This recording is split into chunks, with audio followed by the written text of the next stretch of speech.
আমার ভাই, ওই জন্য রুজির মালিক আল্লাহ। আপনারা কি মনে করছেন যারা আছেন এখানে বসে, যে মা বোনেরা ভাইরা, আল্লাহর কাছে সবাই একটা দোয়া করবেন, সকলে জোরে বলুন ইনশাআল্লাহ। কি দোয়া? বড় লোক হবার দোয়া নয়, সম্পদের দোয়া নয়। আল্লাহ তুমি মৃত্যুকাল পর্যন্ত হালাল রুজি দান করো, রুজিতে কোনোদিন কমি দিও না, ইজ্জতের রুজি দান করো। আর রাসূলের হাদিস, যারা আল্লাহর রাস্তায় দ্বীনের পথে থাকবে, আল্লাহ মৃত্যুকাল পর্যন্ত ইজ্জতের রুজি দান করবেন। বর্তমানে মিজানুর রহমান আজহারী দেশে ফিরেছে। বর্তমান বাংলাদেশের পরিস্থিতি দেখুন। আমি আমার মাদ্রাসা জলসা নিয়ে ব্যস্ত থাকি। সেদিনে দেখলাম মোবাইলে ফিরেছে, বক্তব্য দিয়েছেন। দেখলাম ভারতকে কিছু সালিসেন দিয়েছেন, অ্যাটাক করেছে। তো আমি বলবো আপনি আপনার দেশের মানুষকে কিছু সালিসেন দেন। যারা ঢাকায় দাঁড়িয়ে মূর্খের মতো কথা বলছে তাদেরকে সালিসেন দেন। এবং দুই দেশের সম্পর্ক সুসম্পর্ক হতে হবে, আমরা চাই।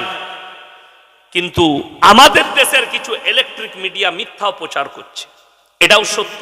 এটা উনি সেদিনে বলেছেন, এটাও সত্য। তার নাম হচ্ছে রিপাবলিক টিভি। কুকুর রঞ্জন না ময়ূর রঞ্জন নাম আছে একজনা, মহলম বিক্রেতা, ডবল ব্যাটারি মাল। হচ্ছে সব থেকে ডেঞ্জার, কি বুঝলেন? তো এই ছেলেটা কিছু মিথ্যা প্রচার করছে। যেমন আপনার মেদিনীপুরের একজন নেতা বলছে 1000 রিস্কা নিয়ে বেরিয়ে পড়েছে, তারা কলকাতা দখল করবে। আমি মনে মনে ভাবলাম কিছু খেয়ে বলছে, না খেয়ে সব কথা বলা যাবে না। আর যদি বাংলাদেশের কেউ বলে থাকে, আচ্ছা শুনেছেন, আমরা যদি বলি আমরা পশ্চিম বাংলার 2 কোটি লোক সাইকেল নিয়ে বেরুবো, দিয়ে বাংলাদেশ দখল করব, করা যাবে? ওটা মূর্খের কথা, মূর্খর কথা। আর আমাদের দেশের যে নেতাটা বলছে, ও তো সবসময় খেয়েই আছে, না খেয়ে কথা বলে না। খাওয়া মানে বুঝতে পারেননি, হয় গাঁজা খায় নাহলে বোতল।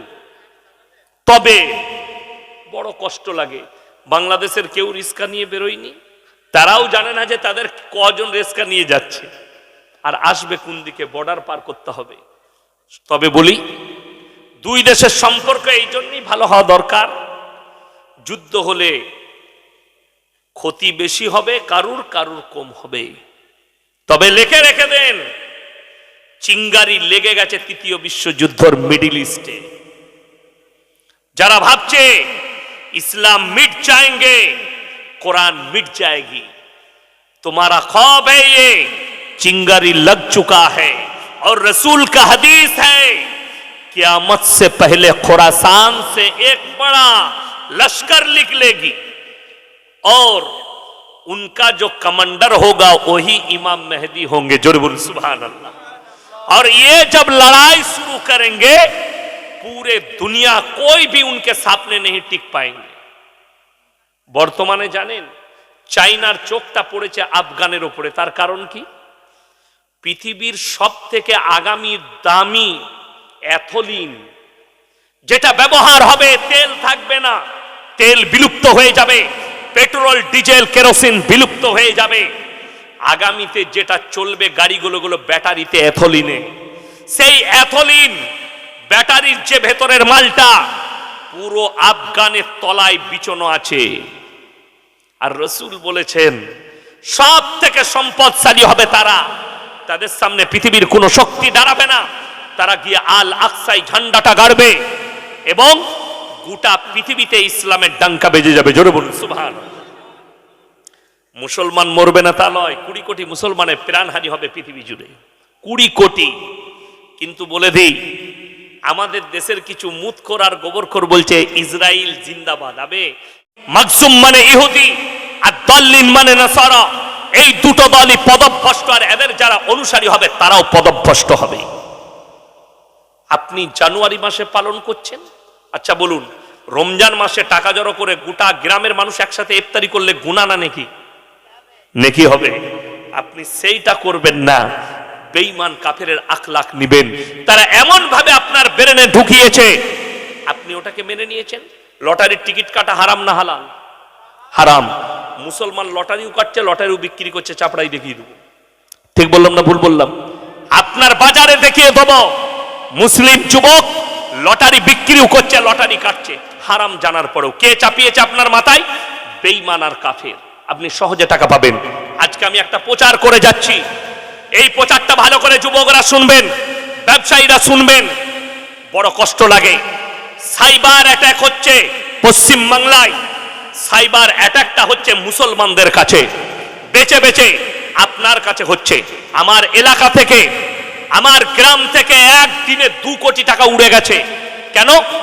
মুসলমানরা মনে করে আমি লটারি কেটে বড় লোক হব, মুসলমান মনে করে আমি এক রাতে বড় লোক হব। এই যে আপনার ধান্দা, এক রাতে আপনি খোঁজ রাখাচ্ছেন। আমি ইয়াসিন এসে বলে গেলাম চাপড়ায়, ভাই আমাকে 50 টাকা দিবে, আমি কাল সকালে তোমাকে 100 টাকা দেবো। আপনি আর খোঁজ নিলেন না এই টুপিওয়ালা লোকটা দিবে কোথা থেকে, চুরি করে, কারু মেরে নিয়ে। আমার ভাই, বড় বড় কোম্পানি, আমি সেদিনে সার্চ করলাম, ভীমা কোম্পানি, এটা ফ্রান্সের একটা বড় কোম্পানি, যার গোটা পৃথিবী জুড়ে 6000 ব্রাঞ্চ আছে, যার আন্ডারে 2,13,000 লোক কাজ করছে। এবং তার আমি একটা বার্তা পড়লাম, ইংরেজিতে লিখেছে, সেটাকে বাংলা করে পড়লাম। কি লিখেছে? আমার নামে পৃথিবী জুড়ে ফরওয়ার্ড হচ্ছে, আমার কোনো অ্যাপস, যে অ্যাপসের দ্বারা ব্যবসা হয় এরকম অ্যাপস আমার নাই, ডাইরেক্ট ব্রাঞ্চ আছে, ব্রাঞ্চের দ্বারা ব্যবসা হয়, অ্যাপসের দ্বারা নয়। অ্যাপস খুলেছে, ওই অ্যাপসের মধ্যে আপনাকে জয়েন করা হয়েছে, সেখানে আপনার অ্যাকাউন্ট দেওয়া হয়েছে, আপনি পয়সা দিলেন, কাপড়ের ব্যবসা দেখাচ্ছে, অন্য একটা ব্যবসা আপনাকে লঞ্চ করে দেখিয়ে দিচ্ছে। আপনি 15,000 দিলেন, 1 সপ্তাহ পরে আপনাকে 17,000 ফেরত, আপনাকে 20,000 ফেরত দিল। আপনি 1 লাখ টাকা দিয়েছেন, 15 দিন পর আপনাকে 2 লাখ দিল। আপনি দেখলেন সালা দারুণ তো। আর এই ফেরে পড়ছে কারা? মুসলিমরা। যতগুলো ইউটিউবার টাঙিয়েছেন, কাল কি এই বায়ানটা কাটিং করে ছাড়বেন আগে। গোটা পশ্চিম বাংলার মুসলিম যুব সমাজকে বলছি, যুবক থেকে তারা ধার দেনা করে স্ত্রীর জিনিসপত্র বেচে টাকা জড়ো করে ওখানে টাকা লাগিয়েছে। এক দিনের ভেতরে আমার গলসি থানা থেকে কয়েক কোটি টাকা লুট করেছে কোম্পানি। অথচ যারা বলবেন এর জন্য তাই সরকার, যে মুসলিম বলবে এর জন্য তাই প্রশাসন, জেনে রেখে দিবেন তোমাকে বেঁধে পিটানো দরকার, তোমাকে জেলের কুঠরিতে রাখা দরকার। সরকার 24 ঘন্টা মোবাইলে অ্যাড দিচ্ছে। সাইবার ক্রাইম থেকে সচেতন থাকুন, সাইবার অ্যাটাক হচ্ছে। আপনারা যে কোনো অ্যাপস আপনারা লোড করবেন না, সেইখানে ঢুকবেন না, আপনার মোবাইলে অ্যাপস দিলে আপনারা সেইখানে পৌঁছাবেন না।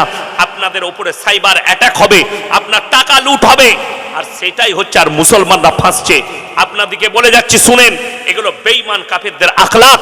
আপনার টাকা, আপনার পয়সা লুটতারাজ করবে। আচ্ছা আপনারা বলুন, সমাজে সব থেকে কম বেতন কার? কথা বলে না? ইমামদের। তাহলে যদি লটারি হালাল হতো, আমরা মৌলবীরা আগে কাটতাম না? কাটতাম না? আমরা আগে কাটতাম। হারাম বলে আমরা ধারে পাশে যাই না, আপনার ইমাম চাই না। যখন ইমাম সাহেব লটারি কাটে না, আপনি মুসলিম হিসাবে আপনি জানবেন আপনার জন্য হারাম, তার জন্য ইমাম কাটে না। যেখানে আপনাকে ব্যবসা দেখাচ্ছে, আমরা মৌলবীরা মাদ্রাসায় বেতন পাই, মসজিদে 6,000 বেতন পাই। যদি 3,000 টাকা 1 সপ্তাহে পাই, আমি আর মসজিদে বেতন কাজ করব না? আমার বাপের মাদ্রাসায় কাজ করব আমি তো দেখবো 10,000 বেতন পেয়েছি, চল লাগিয়ে দে, 1 সপ্তাহ পরে 20,000, 2 সপ্তাহ পরে 40,000, 3 সপ্তাহ পরে 3-20,000।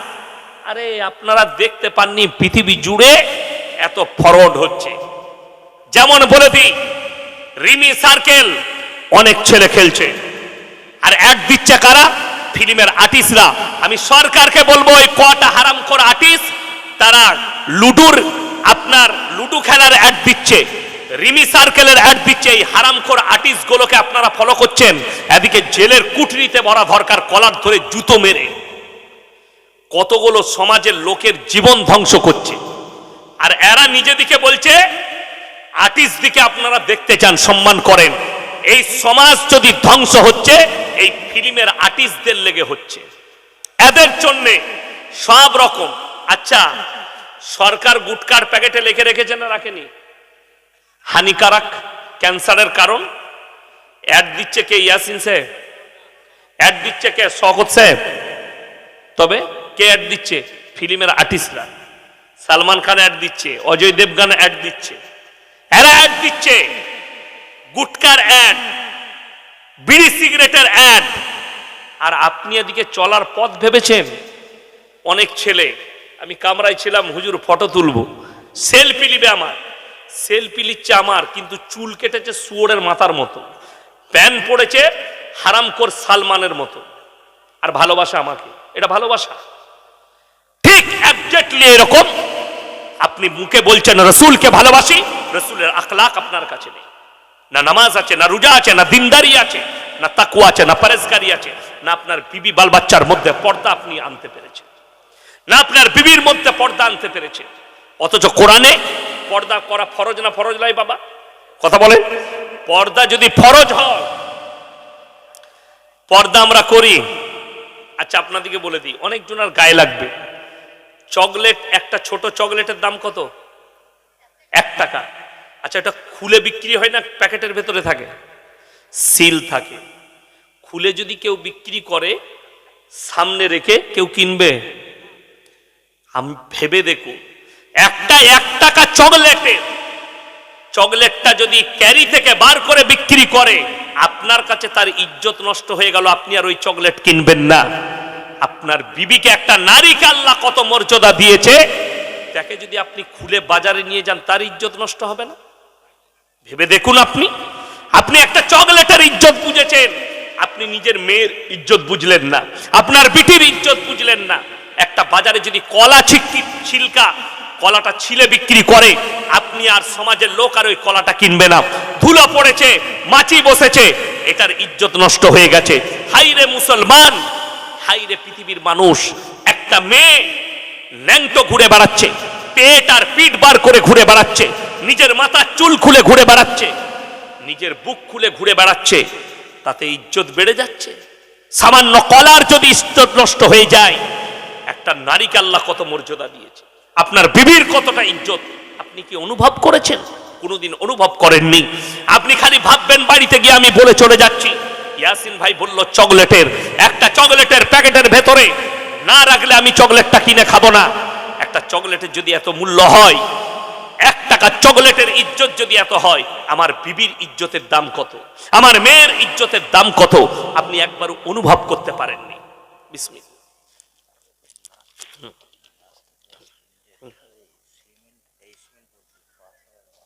আমার ভাই, আপনাদেরকে অনুরোধ করে বলছি, সকলে নিয়ত করেন আমরা পর্দার মধ্যে আনবো আমাদের বিবি বাল বাচ্চাকে। জোরে বলুন ইনশাআল্লাহ।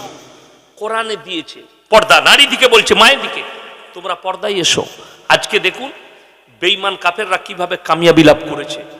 আমাদের সমাজের কিছু শিক্ষিত মেয়ে, তারা ছোট পোশাক পরাটাকে বলছে এটা মডেলিং, ঠিক কিনা? যদি ছোট পোশাক পরা মডেলিং হয়, এই চাপড়া থানায় সব থেকে বড় মডেলিং হচ্ছে কুত্তাগুলো, যারা কোনো পোশাক পরে না, তাদের থেকে বড় মডেলিং কেউ নাই, ঠিক কিনা? কথা বলে, ওরা হচ্ছে সব থেকে বড় মডেলিং। আপনাদিকে বলে যাচ্ছি, যার বাড়িতে কোরআন নাই, আজকে দুঃখটা আমাদের আলেমদের কোথায় জানেন? একটা সামান্য এই মোবাইলটার দাম হচ্ছে 15 থেকে 16,000, ঠিক বললাম না ভুল বললাম? 20,000, 25,000। একটা গরিব মানুষ খেটে খায়, সেও একটা অ্যান্ড্রয়েড মোবাইল ধার করেও কিনেছে, ঠিক কিনা? কিন্তু দুঃখের বিষয়, বাড়িতে একটা বাংলা মানে কোরআন কিনতে পারেননি, যেটার দাম মাত্র 500 টাকা। একটা বড় আলেমের লেখা তরবিয়তের বই কিনতে পারেননি। আপনার বিবির হাতে নামাজ শিক্ষা বইটা তুলে দিতে পারলেন না, হে আমার বিবি তুমি কাল থেকে নামাজ পড়ো, নামাজটা শিক্ষা করো, পর্দা করো, আপনি তুলে দিতে পারলেন না। জানেন আখরি জামানায় হারাম আওলাদে পৃথিবীটা ভরে যাবে, আপনি রুখতে পারবেন না। হারাম আওলাদ এমন ভাবে প্রমোট হয়ে যাবে, কি করে? বেঈমান কাফেররা করবে। তারা নাম দিয়েছে ভ্যালেন্টাইন ডে, কাজ হচ্ছে জিনা করা। তারা নাম দিয়েছে রোজ ডে, কাজ হচ্ছে জিনা করা। তারা নাম দিয়েছে কিস ডে, কাজ হচ্ছে জিনা করা। প্রত্যেকটা চারা নাম দিয়েছে চকলেট ডে, কাজ হচ্ছে জিনা করা। এগুলো এক একটা জিনার প্রমোট। আর আমাদের যুবকরা মনে করছে এগুলো একটা প্রেম করার তরিকা, যেটা ইসলামে সম্পূর্ণ হারাম।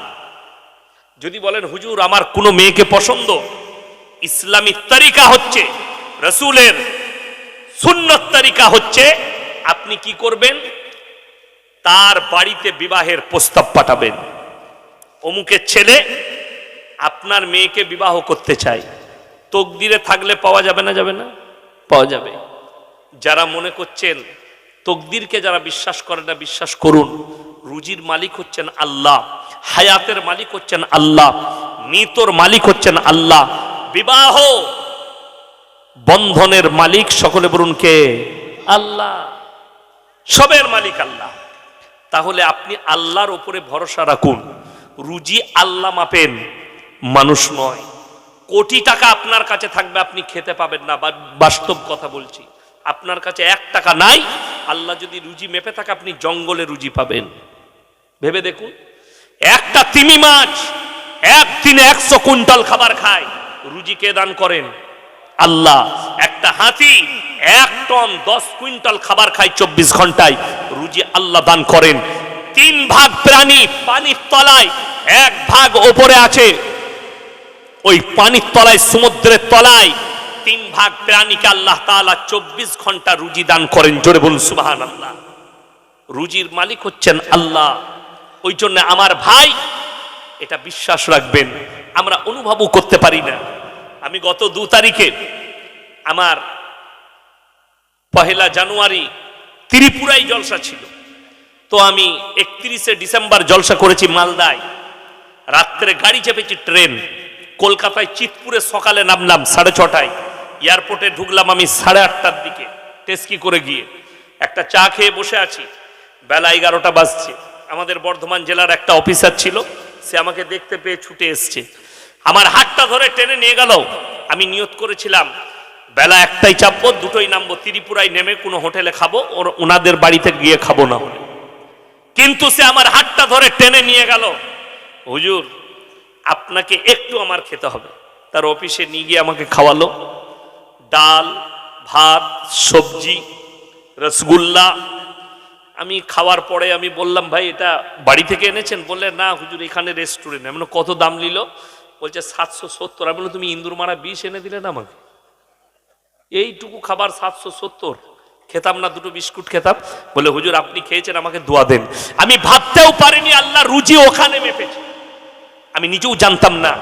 কিন্তু আল্লাহ আমার হাতটা ধরে নিয়ে গেল আর আমাকে বশ করিয়ে দিলে, রুজি আল্লাহ তার কাছে মেপেছে। আমার অনুভব করতে পারবেন না। ইসরাইল বালে জাদা গায়ে খাতা, ইহুদি লোক। পৃথিবীতে সব থেকে বেশি মাংস খায় গরুর ইহুদিরা। জানেন কারা? ইহুদিরা। আমাদের দেশের সনাতনী ভাইরা খায় না, বাকি পৃথিবীর সবাই গরুর মাংস খায়। খ্রিস্টানরা খায়, ইহুদিরা খায়, নাসারারা খায়, এরা সবাই খায়। বড় কষ্ট লাগে। বোম্বেতে একজন গুজরাটি আমাকে বলছে, ভাই आप लोग गाय का गोश्त खाते हैं, जान मार के खाते हैं। हम बोला आप क्या खाते? बोले सिर्फ ओनली फॉर वेजिटेबल खाते हैं। अच्छा আপনারা বলুন গাছের প্রাণ আছে না নাই? কথা বলেন, गाছের প্রাণ আছে। আমি বললাম आप जो दरख्त खाते हैं, सब्जी खाते, उसका भी तो जान है, उसको क्यों मारते? उसको छोड़ दीजिए, सिर्फ पानी पी के रहिए, শুধু পানি পান করে থাকো, পানি খাও। আরে আল্লাহ যেগুলো হালাল করেছে, আল্লাহ বলছে উপভোগ করো। কোরআনে আছে, ইন্না জাআলনা মা আলাল আরদি যিনাতাল লাহা লিনাবলুয়াহুম আইয়ুহুম আহসানু আমালা। এই পৃথিবীটাকে আমি আমার বান্দাদের জন্য সুসজ্জিত করেছি। আমি খালি বান্দার কাছ থেকে একটা জিনিস চাই, সেটা হচ্ছে ভালো আমল। সকলে জোরে বলুন সুবহানাল্লাহ।